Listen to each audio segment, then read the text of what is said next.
nze era Gashumba teri kintu kintawanya ku nsi kuno nga muntu kuŋŋama nyambisa y'akasente nampe nambe etali mu linnya lye. It pisses me off, it boils me. Erimanya ga mulala naye ate yagikwata nti yiye.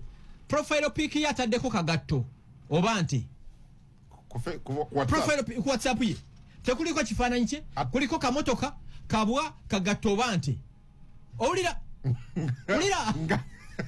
n'omubuuze nambe eri mu linnya ki nti eri mu linnya lya Kiwanuka Peter ng'ate si Kiwanuka Peter.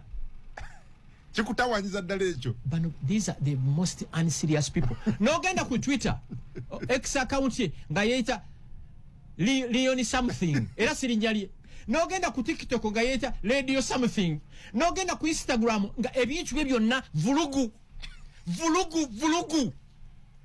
Mbalaba ku WhatsApp nange. Profile picture aradeko kantuntu kali awo kaddole. Si linnya lye.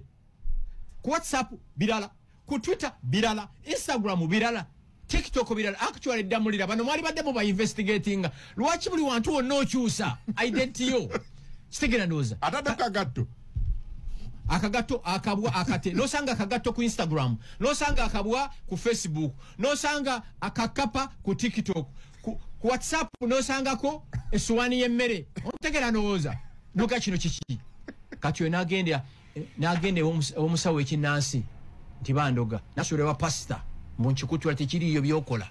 You cannot tell me 21st century Yesu agenda kudda ku nsi lwaki namba ino teri mu linnya lyo okujjako ng'oli operative ng'oli mbega teri mu linnya lyo. It pisses me off.